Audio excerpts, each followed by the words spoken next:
Thanks for coming. Nice to have you all. This is the first time I'm going to do a story time. Hope you'll have fun. Yeah, like I've already been yapping a bit for in my thread. Yeah, true Peanut. That nice to have you too. I wanted to just talk about a bit of the family law because it's a movie. The best way to start is with my grandma, to be honest. So, in 1930, my grandmother, Selma, was born in a suburb near the capital of Georgia. Not the state, but not the US state, but the country near the Black Sea. She was born in a suburb called Greental. At that time, because of old political stuff, a lot of people from Georgia, exactly. A lot of people moved from the entire what used to be the German Empire moved to Georgia, and generally the entire region of what was at that time the Russian Empire, because there was a marriage between a German princess, Catherine the Great, and a Russian prince.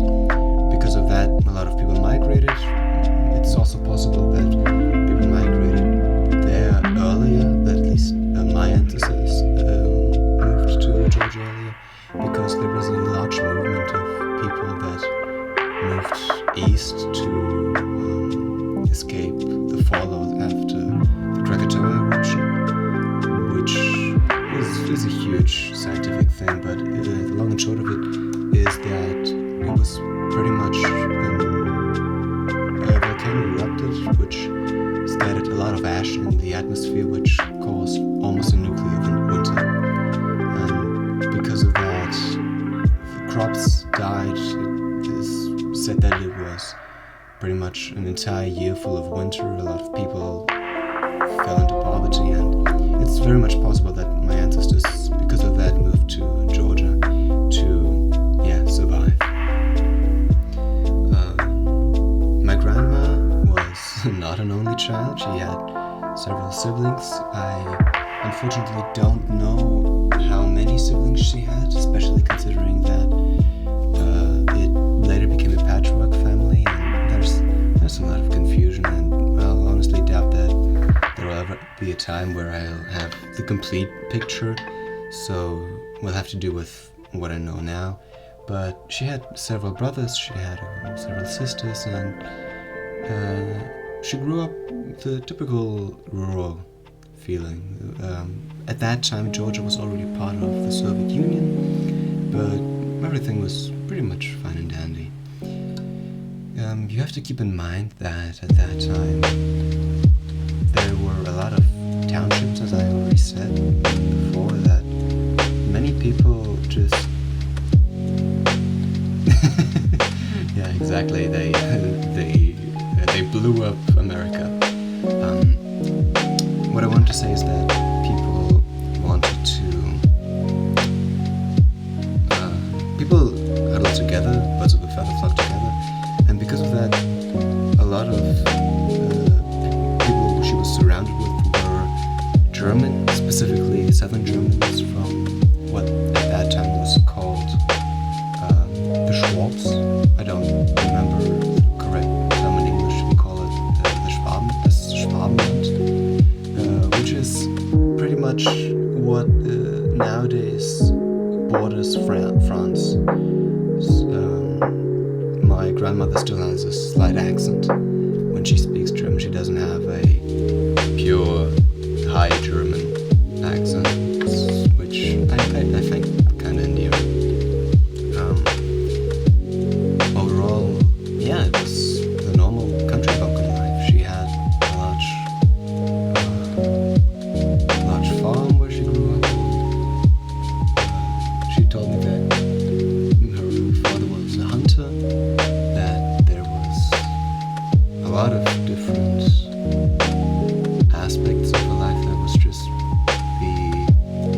idyllic country bumpkin life you could probably have. Generally, the area around Tiflis, that is the capital of Georgia, where she grew up in, is generally a beautiful region.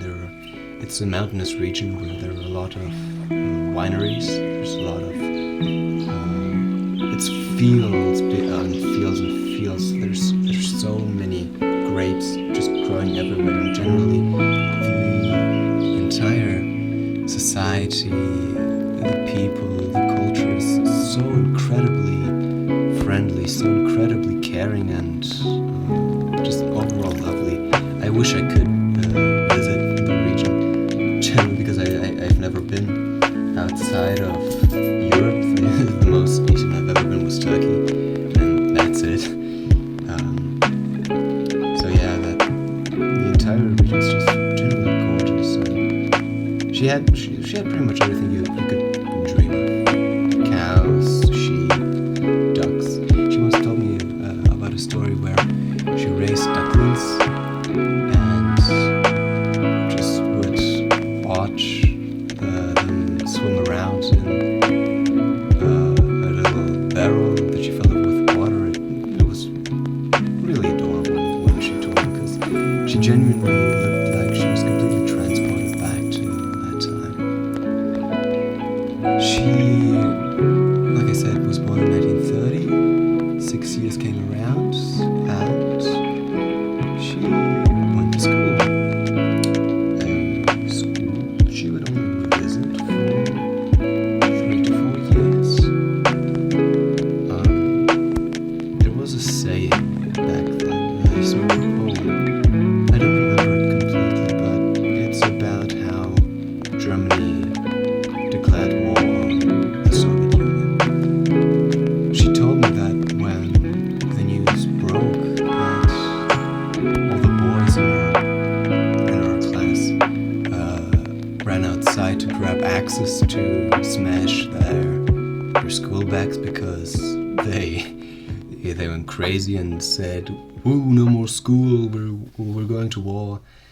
The typical redneck belief that everything is fun in war is fun in games and all that shebang. And yeah, then since you have to keep in mind that at the end of the day it's the Soviet Union and they were German during World War II. Yeah, that wasn't the greatest time to be alive. Since my great-grandfather was German, he was immediately drafted into what officially was called a subheading of the army called Trudarmia.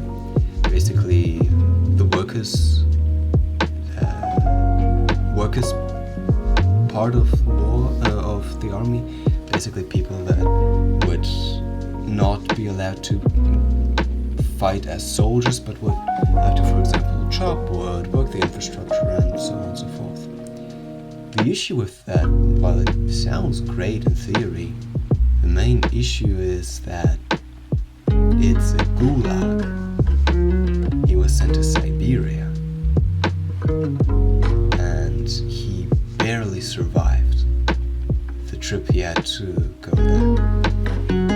And since there was barely any family with my grandma, she and her siblings were scattered around. Well, not immediately. She lived with her mother for some time, but unfortunately, due to illness, my grandmother died while my grandma was only 10, being pretty much orphaned. And my great-grandfather, pretty much anticipating this, he immediately, before being sent into the Trudarmia, was arranged everything so that in an emergency he would be his children would be supplied, they would have families, and that they would be safe, because there was a lot of racism back then, and it generally was just an awful time to be alive. She was sent to a Georgian family where she was kept safe until the war ended, and her older sister arranged so that she would keep an eye out on everyone, that she'd keep eyes on everyone, that no one somehow disappeared, or that there weren't, for example, any arranged marriages, because that was very much a real part of society of the culture, especially considering that it was not a German family but a Georgian family where she grew up in. So after the war ended, he, for a short time, my great-grandfather, was able to return to home to gather everyone, and gather everyone he did, because there wasn't a lot of time left that he could spend his time with his family in Georgia. The issue was, everyone in Germany, everyone with German roots was considered a Nazi. It was pretty much fully and completely, it was post-war Soviet Union. It was still a war-torn nation, and everyone was looking at each other with immense suspicion, and the most suspicious people were, of course, those with German heritage. So they were all indiscriminately sent to Siberia. Siberia, from what you've heard, it's, you know the stereotypical stuff. Siberia's a wilderness, it's a taiga, there's snow pretty much all year round, and the temperatures can drop to minus 40 degrees if you're in a good part of the country. My grandmother, at the end of the day, was traumatized from that experience. The main takeaway was... No! Jump scare! Oh, welcome back! Hi! So, where was I? So, What are you doing? we're talking, the story time has begun. You can catch up the last 10 minutes a bit later. So, Okay, yeah. Sure. Don't worry about it. So, my grandma was, like I said, sent to Siberia, where she, like I said, was traumatized because the cold was so immense that to this day she's incredibly scared. It's a psychologically rooted thing. She's always cold. There were times when I would meet my grandma in a room in midsummer with 20 degrees Celsius outside, and she would wear 5 layers of clothing, lie in bed with her 3 thick sheets, and still complain about it being cold. Another issue was severe malnutrition. There was a severe hunger, especially in Siberia, because of, well, it's post-World War II, so no one really had that much food. She told me that the daily rations were 1 ladle of chickpea soup and a single slice of bread for the entire day, if you were lucky. That also stuck with her, because every time when she lived with us, every time we sat together to eat, she would try and sneak food with her. She'd put, like, bread into her apron, or, for example, if we had breakfast, she'd take sausage and cheese with her, because subconsciously she was always afraid of not having enough food for the other day, and having to go there without food. She saw people starve, and that, I wish I was super exaggerating, but that was reality back then.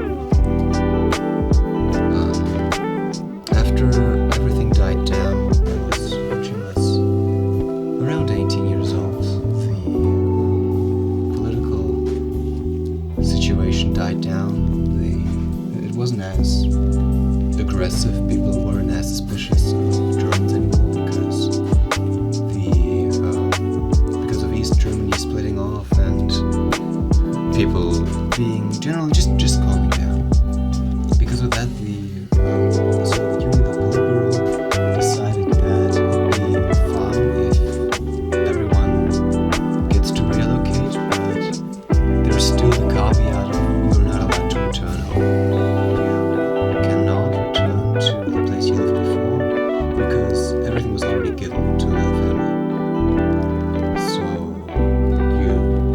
So my great grandfather had to make a decision where to go now. What do we do? And since Georgia is a very warm country,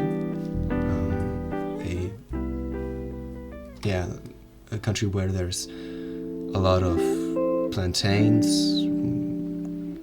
30 degrees, summertime is considered cold, so he decided to move to Uzbekistan. What nowadays is Uzbekistan. There she would learn how to pick cotton in the fields. Yep, my family is the white equivalent of what happened to the slaves in the US during segregation. So my grandma still has terrible posture, so does my aunt, because the way you have to pick cotton, it doesn't grow very high. It's maybe tall if you're lucky. If it's a tall plant, it's about one meter. Yeah. She isn't that tall to begin with. She's only 150 centimeters, but she'd still need to huddle over to get every cotton ball. And with that, she spent pretty much the most of her life with that. After some time, it was pretty much an odyssey, because they'd moved from one part of the country to another. With the country, I mean the Soviet Union.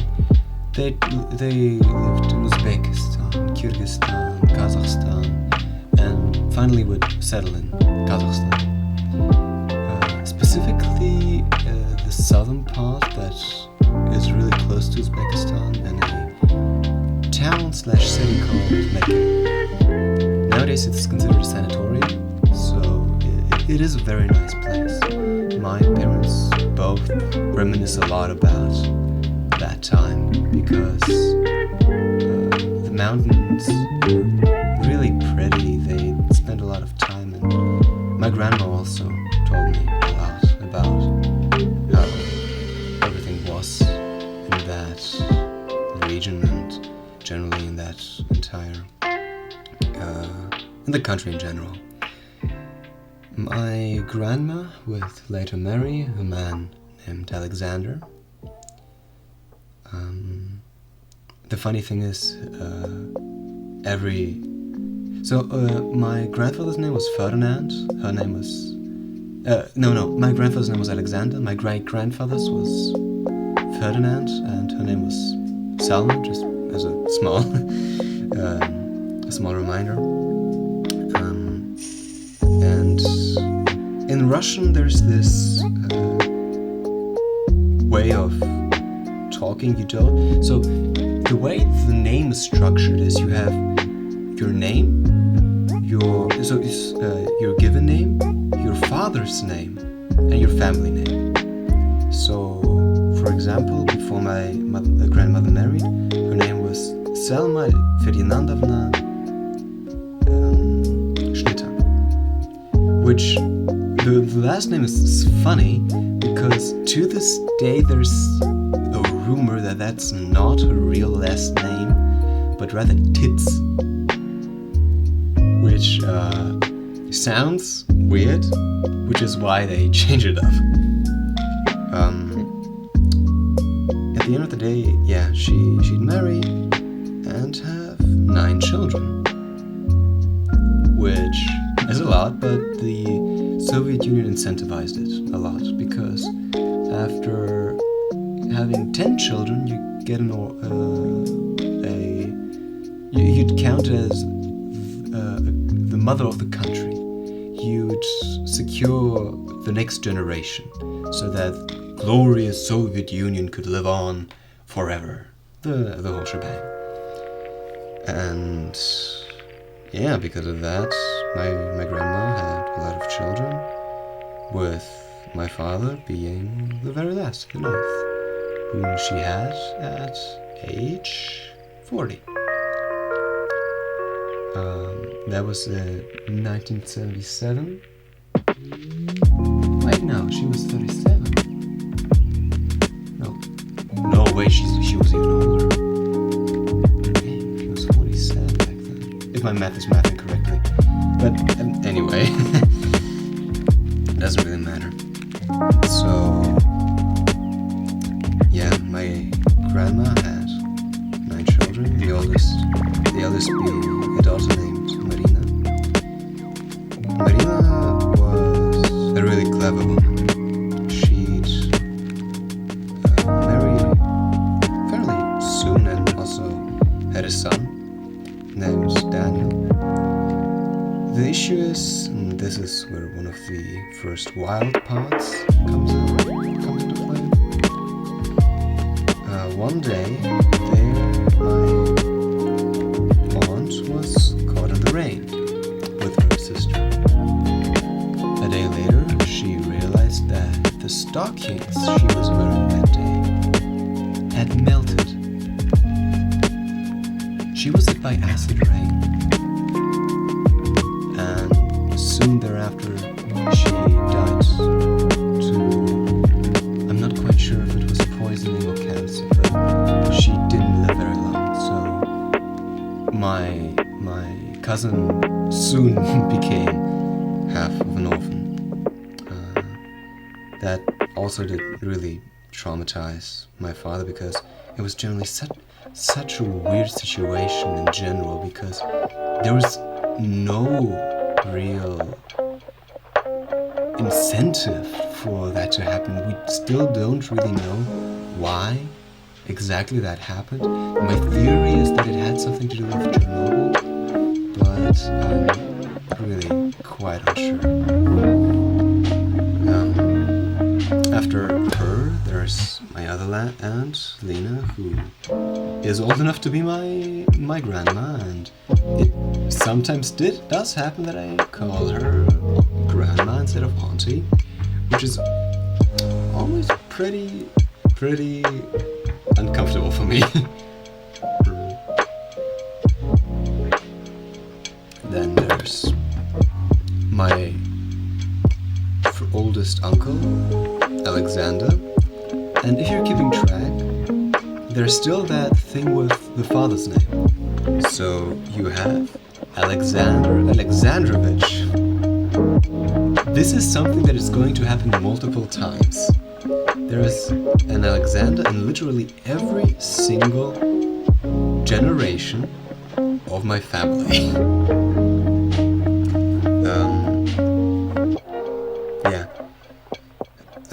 He later moved. A lot of my family have some ties to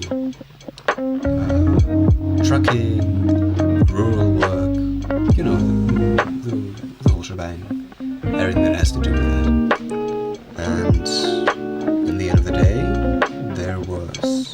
the final two were my Uncle Kolya and my father, Peter. Yes, my father's name is Peter. Eat your heart out, Peter. I'm referring to the one in our Discord. I know you're going to watch this later, so if you don't laugh, I'm going to find you.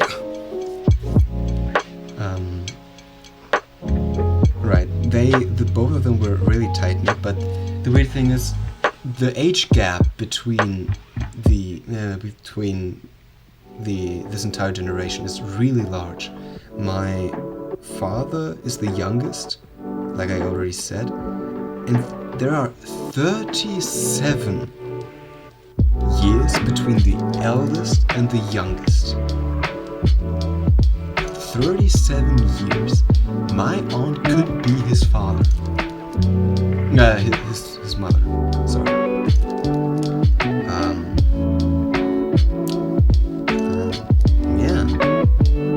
Not much changed, to be honest, between the life she had in Georgia and the life she had in Kazakhstan, where she, like I said, finally settled.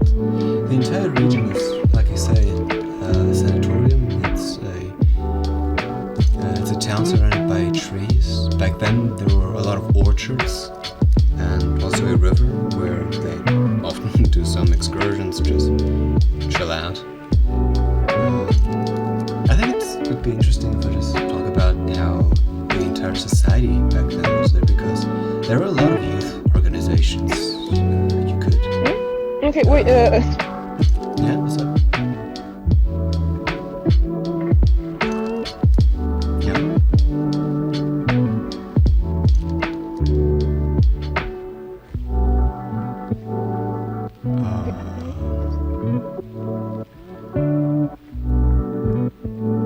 Right.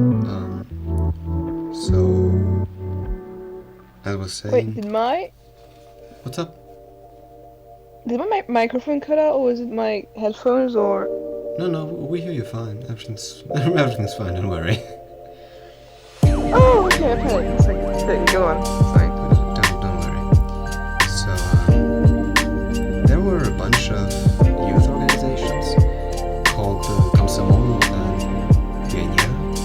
Yes, Pioneer means pioneer, which was pretty much just a preparation for becoming a party member, because you pretty much were forced to be a party member. If you weren't, you'd be considered an enemy of the state, which was particularly difficult for my family because around the time where my father was born, my family would get interested in a religious movement. You probably heard of the Jehovah's Witnesses, which was in the Soviet Union banned for being an American sect, which I find ironic because in the United States there were commies. Funny how that works. Yeah, like I said, the Soviet Union was a country that was in the basis a religious and atheist, while still accepting what do I want to say? Still accepting some religions if they paid off the right people, but at the end of the day, there was a lot of suppression for free speech, and that was especially true for Jehovah's Witnesses. I've dealt with their ideologies. I know what they believe in. And because they believe that the governments themselves won't ever be able to completely eradicate all of the issues there are in the world,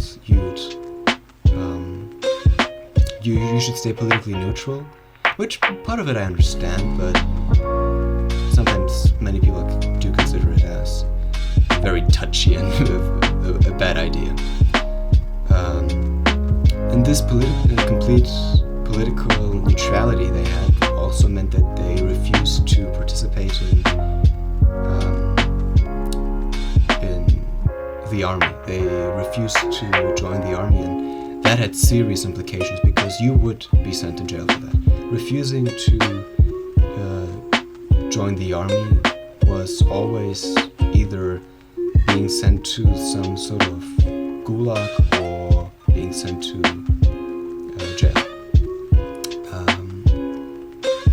My father almost was sent to jail because he refused to join the army, but luckily the fact that the Soviet Union crumbled when he was supposed to be enrolled saved him. It literally saved his hide. If he wasn't, there would be a lot of problems. My uncle already made preparations to his jail buddies that if anything happened and he would be sent to jail, that he'd have like his own little group where he would be kept safe. There was genuinely the situation in Kazakhstan at that time because there was a lot of gang violence, a lot of problems in general with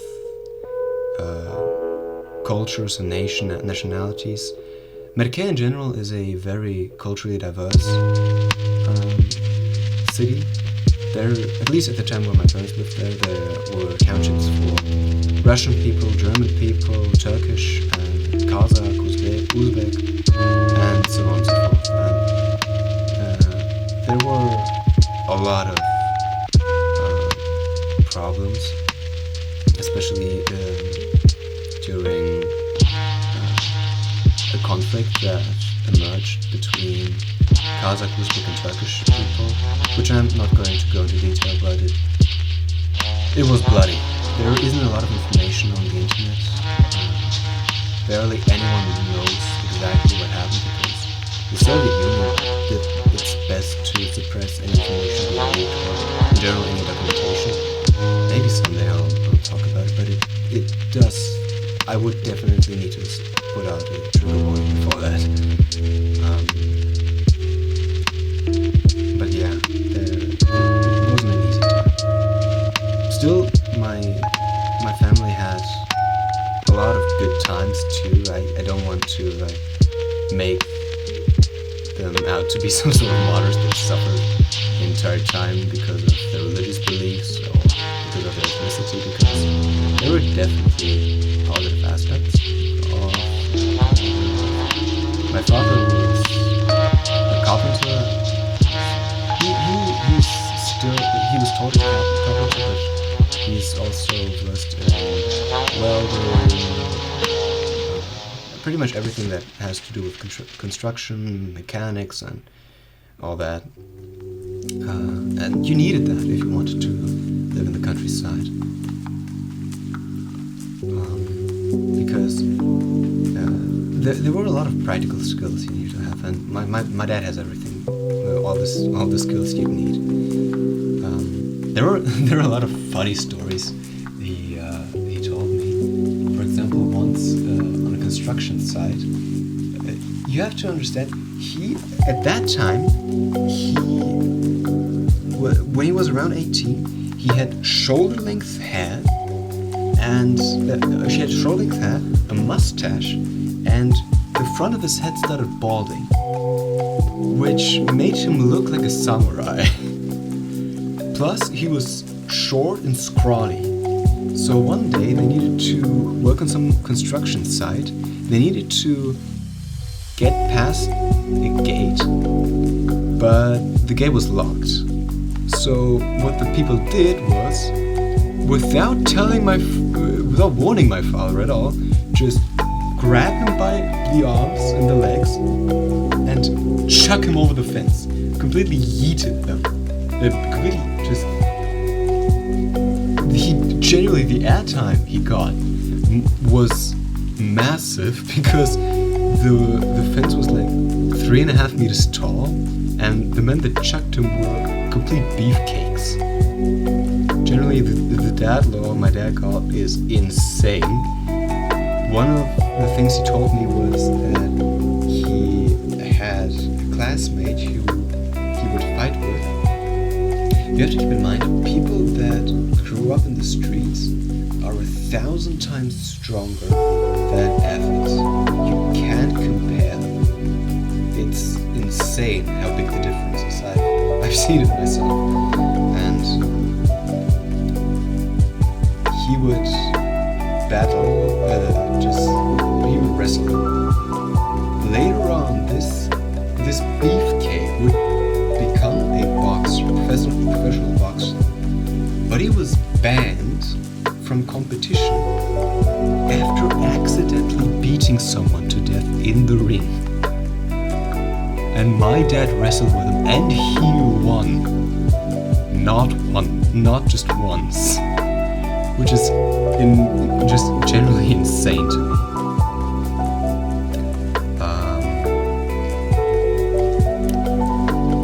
Another thing that just kind of comes to mind, I mentioned previously that my uncle was in jail.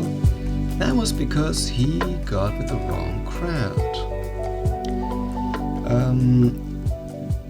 Generally, the more country-like region of the Soviet Union was very prone to gang stuff, drugs, everything that's not good with the countryside. And my uncle got intertwined with that and eventually was sent into jail because he was caught on a drug bust. The unfortunate thing with that was, while being in jail, the jail he got stuck in wasn't the greatest, to put it mildly. There was a lot of abuse, in the sense of the wardens always beating pretty much everyone the way they wanted them. And my uncle theoretically was only supposed to stay there for a while, but while he was supposed to be there only for a week, but during that week there was a hunger protest that lasted several months. And the sentiment was, if you don't fast, if you don't hunger, we are going to shank you. So the only way my uncle was able to survive was by smuggling in vitamins in needles, so like syringes, and putting them in his system through needles, because there was no other way to survive. There were genuinely a lot of people that died in that hunger protest. When he was released afterwards, this is something important here, life advice with Grandpa Evan. Something very important to keep in mind. If you, for longer periods of time, don't have food and suddenly have access to something to eat, do not eat immediately. You're going to kill your body. This is a PSA. Your body won't be able to take in the nutrients and is going to overexert itself. The only thing my uncle ate when he returned home was broth, because he knew exactly that if he ate more, then he would die. He would not be able to survive. Which was sad, because there was a giant feast they prepared, because, I mean, how often do you get to meet your son, your brother, who was in jail for longer than he was supposed to be during a hunger protest, to return home? And yeah, that was pretty much some shell shock. Also, I'm going really not chronologically. I'm just yapping on the stuff that comes at the top of my head. I told you already that my dad was balding very soon. That is because there were a lot of conflicts. Like I already said, there was the entire ideological and philosophical thing with Jehovah's Witnesses, who are essentially Christians in an atheist country. My dad also is part of Jehovah's Witnesses. Basically, my entire family is. And while there are a lot of misconceptions, the main reason why the Soviet Union had it out for Jehovah's Witnesses was political neutrality. So everything they did in secret. That also included gatherings where they just would discuss teachings, and to keep it safe they had to do it first of all at night, and second in really remote locations or in places where you'd need some sort of insider knowledge to get to. for example, after one meeting, the people would say, "All right, next time we'll meet up at the day the roses bloom, at the house where the woman has goats." Every single person in the surrounding area has goats, so you need some sort of insider knowledge to, at the end of the day, get there. And there's also a lot of misconceptions about Jehovah's Witnesses that I'm not going to go into here because, frankly, I don't know. Maybe some other time. That was one aspect. The other aspect was because of his political neutrality, he refused to take part in... He pretty much ditched classes because there were specific classes that were engineered around training you as a soldier in school. That would include stuff like throwing grenades, working with rifles. The fascinating thing about that whole story, about that whole point, is that he was given the keys to the armory. The guy that ditched military practice was given the keys to the armory because he was considered a reliable person, which is mind-boggling to me. I still to this day think it's really funny because he genuinely had access to a complete armory. There were rifles, shotguns, machine guns, and grenades in there that could be armed, and if he wanted, he definitely could start becoming an arms dealer. Another thing is why he started balding very soon was the conflict that I mentioned previously with the Turks, the Kazakhs, and the Uzbeks. Basically, there were times where Kazakh people would run around at night on horses, shooting around in the air to intimidate the Turks. It's a really long-standing conflict overall, but you can probably imagine how the audio was like, because you have, at night, you're sleeping, it's like 3 a.m., you wake up to gunshots, hounds screaming, cows screaming, the entire cattle, the entire livestock panicking, shoot gunshots everywhere, and not being able to know if they're going to break into your house, because you live in the German township, not the Turkish. The Kazakhs were scared to go into the Turkish, and they would loot you. If they knew you had rifles or ammunition or money, they would break into your house and they would take from you. And in the worst case scenario, you would lose not only your belongings, but probably something more.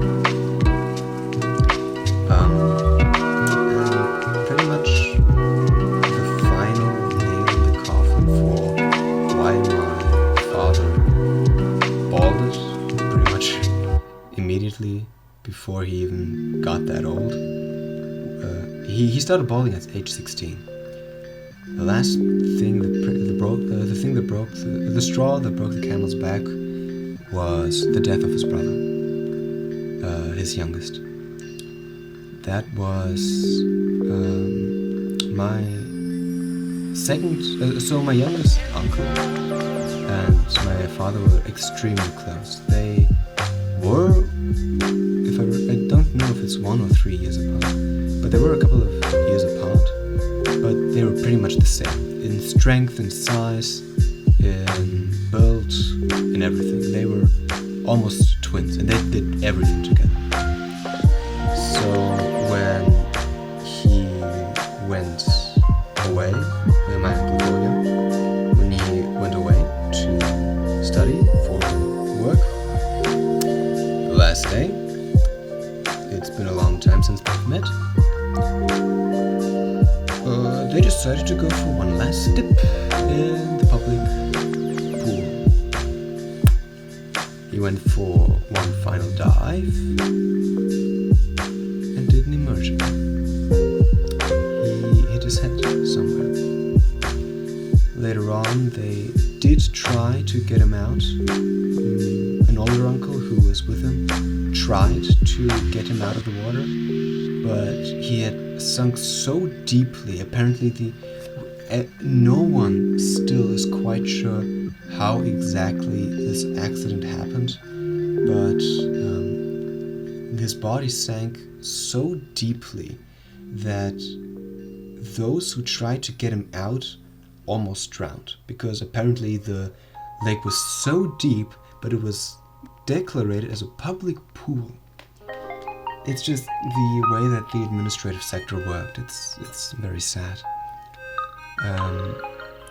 So yeah, that was pretty much, like I said, the straw that broke the camel's back. Though my dad did rebound. Like I said, he lives with me. Still an incredibly fun guy. He became my coach. He's having me bulk up a bit because I am genuinely the equivalent of spring onions of a bird. This is actually a saying in Germany. Calling someone spring onions or porree means that they have noodle arms, basically, which I find really funny. Yeah, I know, right? Yeah, and after the Soviet Union fell, it bailed out my father, and they immediately moved. They dropped everything to move back into Germany, which at the end of the day they did. And since then, that was in 1995 when they finally got him. And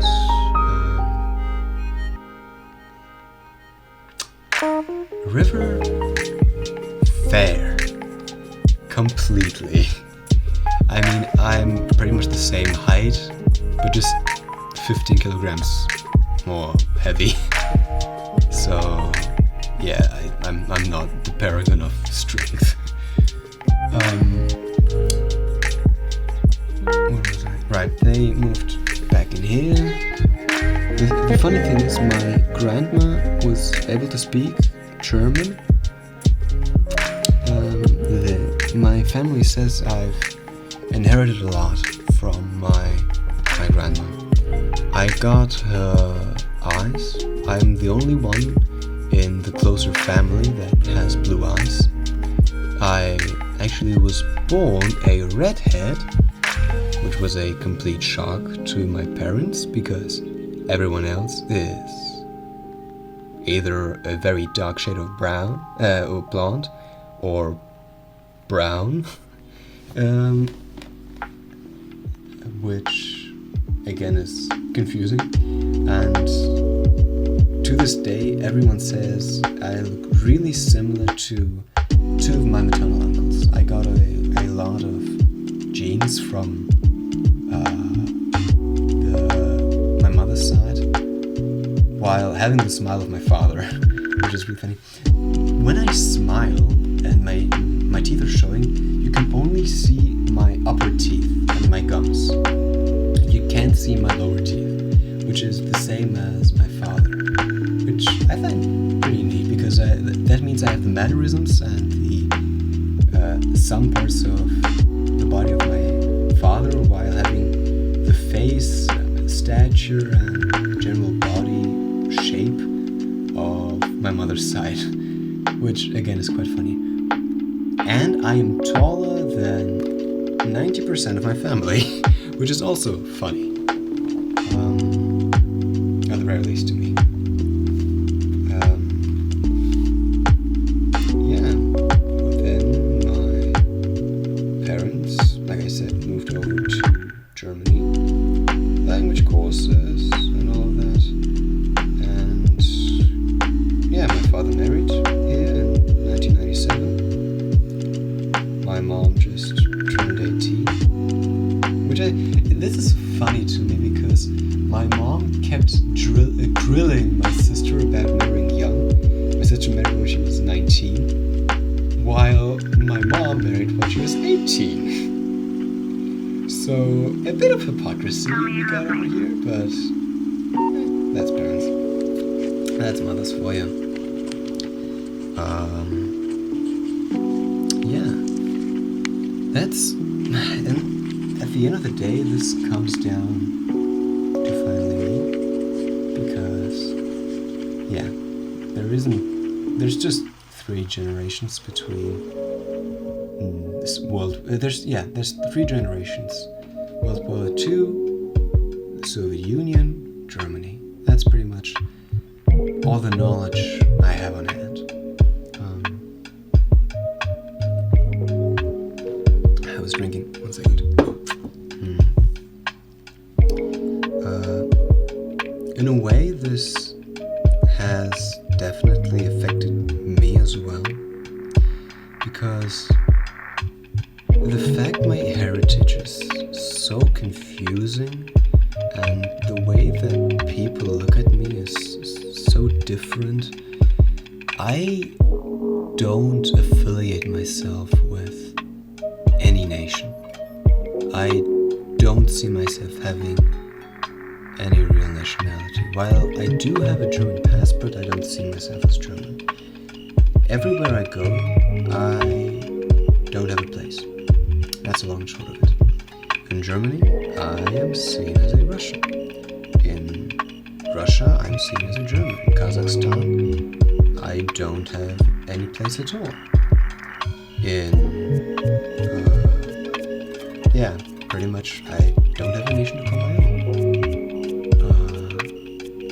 And honestly, I'm happy with that. I am so glad, because this allows me to lose any and all prejudice.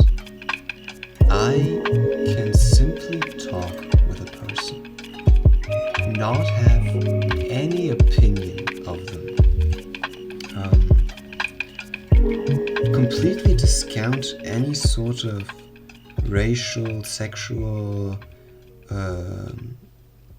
cultural orientation a person has, because I don't see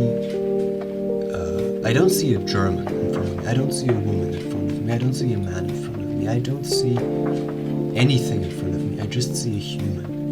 And in my eyes, every single human deserves respect. And I'm glad that I'm not a hypocrite in that regard, because they're right, River. So preach the gospel. Those that there was a time when I thought I had someone I hated because they were just annoying to me.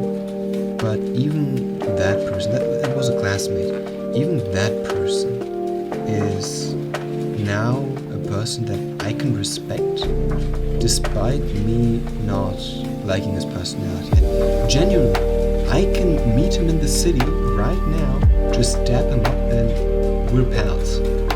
We don't know a lot about one another, but we're chill, and I'm genuinely happy about it.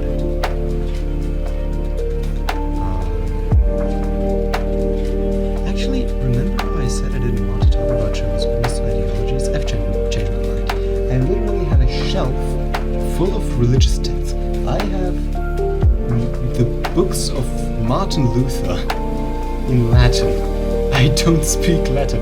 I don't understand anything. What do you mean, hypocrite? Just in general, I feel like it's important to inform yourself. In general, that's why I don't know how I managed to get that, but I have pretty much the main 3 big religion. So, I mean, Judaism, Christianity, and Islam. I have their texts somewhere in my bookshelf, and I think informing yourself is important. It doesn't mean you have to condone or even accept their religious beliefs, because it's a very slippery slope, if you're completely honest. Because it's, like I said, it's a lot of them are hypocrites, a lot of them openly exploit them. I genuinely am disgusted with a lot of religious movements.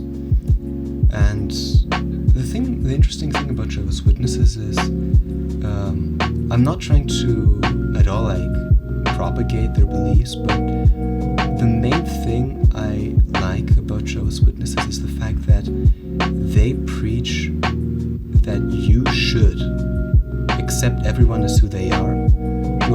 You should absolutely never judge anyone, even if you disagree with their personal beliefs. There's a lot of misinformation about Jehovah's Witnesses. I've read a lot of articles, both from Jehovah's Witnesses and those who aren't or are opposed to them. And there's definitely a lot of misinformation, like stuff. There are rumors like Jehovah's Witnesses being homophobic, which isn't true at all. In fact, the opposite.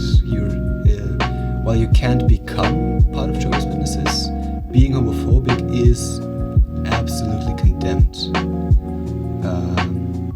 because it says the main thing about, since, like I said, they're Christians and they take the stuff that Jesus said as the main stuff, and he said that the old law, so the Old Testament, doesn't apply anymore, and that only two laws exist: that you should love God and love the closest around you.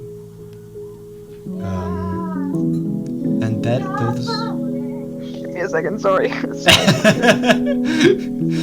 It's fine. Yeah, that's the main two things. Yeah, those are the main two aspects that are preached. Another thing that I always feel like is really confusing is that everyone talks about it being secretive, that you can only be part of Jehovah's Witnesses. You can only gather information about them if you're part of Jehovah's Witnesses, which isn't true, because they have a website where every ideology is there, and they literally have a tab with an FAQ where a lot of bad things are listed about things, which I find so funny, and genuinely props on them, because that is the correct way to be transparent. There are a bunch of stuff that is definitely questionable. Like, for example, I said that previously, that while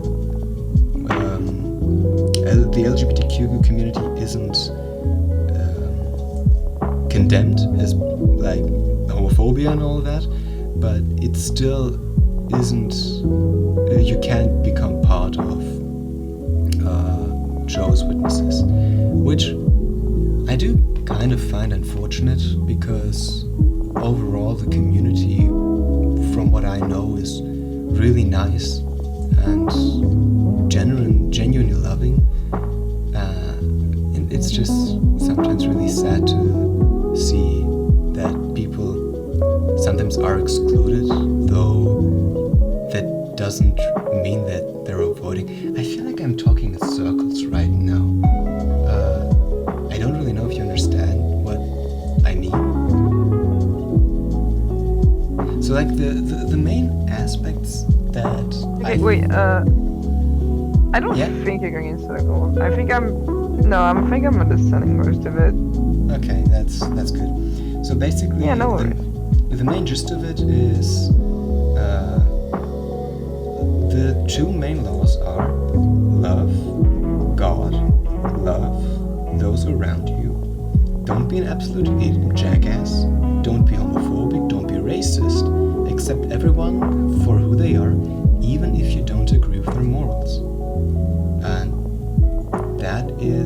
believe should be the main takeaway of religion in general. I mean, that's the main point of what theoretically should get people together. I don't want to go on a philosophical or theological tirade, but an interesting aspect I think is very important to keep in mind is the fact that Jehovah's Witnesses don't believe in a Trinity, which I find interesting because that goes against the majority of Christianity, and it goes against what most Christian religions preach, while at the same time not being Protestants.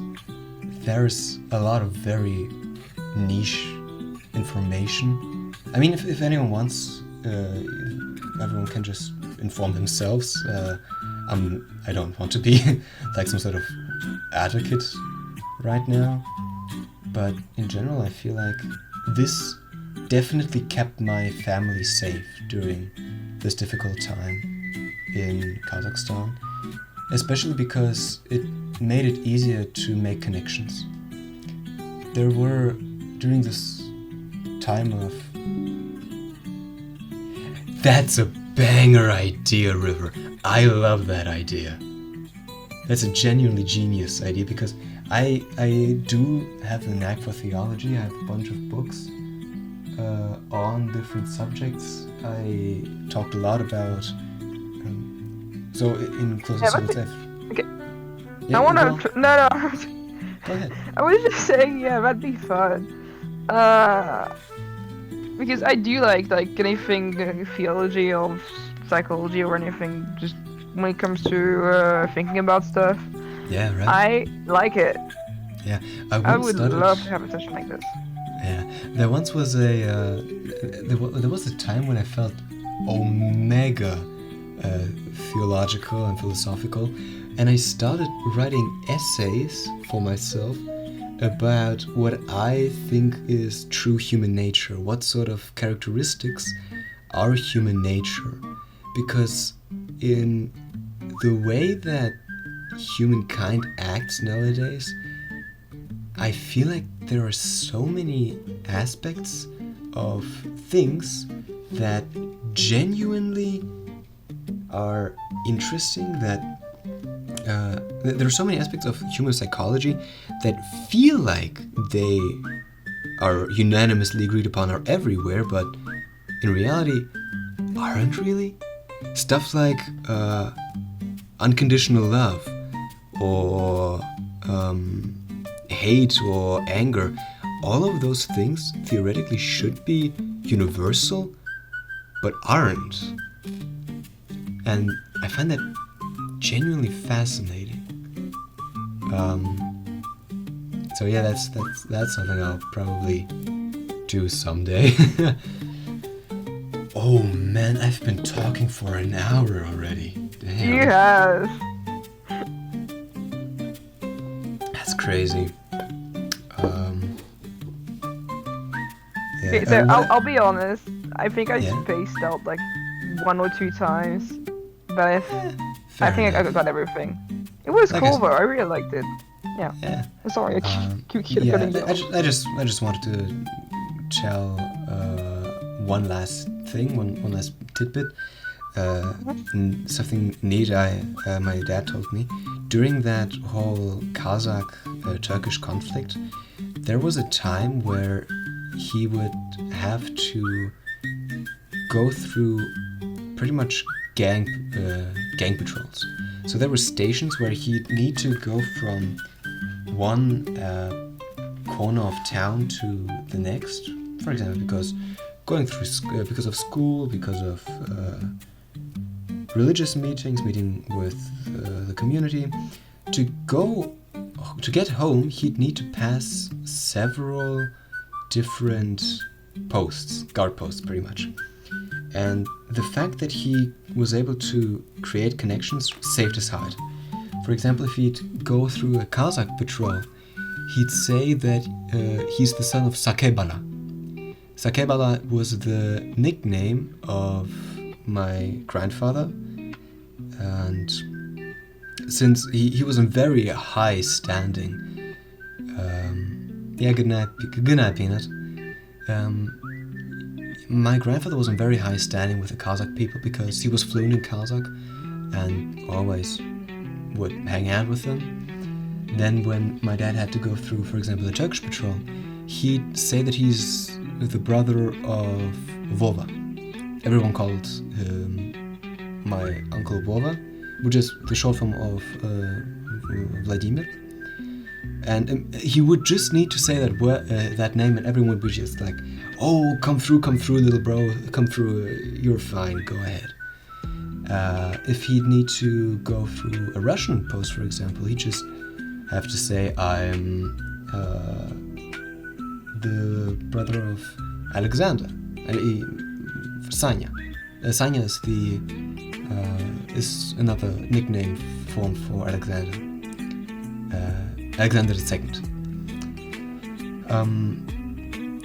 So he would need to go through those patrols, and there were several times where people were mugged. But since you had to keep these good connections, that was an integral part, pretty much. So yeah, that's pretty much tonight's story time. I'll probably go over standing ovations, alright then. I hope you like me yapping for an hour about a family history you probably knew nothing about, because I rarely talk about that. I hope you enjoyed. I did like it. This was fun. Maybe next time I'll talk about the other part of my family. I only talked about my father's side. My mother's side also is. Well, there are some good tidbits. There is one or two tragic things, but it's far more humorous, to be honest. Because of the way my grandpa just was as a person. There are a lot of anecdotes. Maybe next time I'll yap about that one. Okay. I'll do my best to just save up some stories, save this recording. I'll see if I put it on Discord or on YouTube. Maybe I'll put some small channel where I put that. Maybe it's private or something. I don't know. We'll see. I'll figure it out later. Yeah. Anyways, sleep tight. Oh, right, yeah? what I want to add? Yeah, River, who am I? Am I Shakespeare? Am I the second Shakespeare? Wait, no, the second Shakespeare is Kaisenat. Am I the second... The third Shakespeare? First Shakespeare. Yeah, no, wait, okay, I got it. You speak, like, I don't know, really well. How do I say it? You can, like, you express yourself in a way that you just understand everything. And I would love to, like, I don't know, talk like that. Be able to, like, share stories or share anything that I have lived or whatever, but I always end up just spouting random stuff, and yeah, what do I say? It's something it's something you can learn.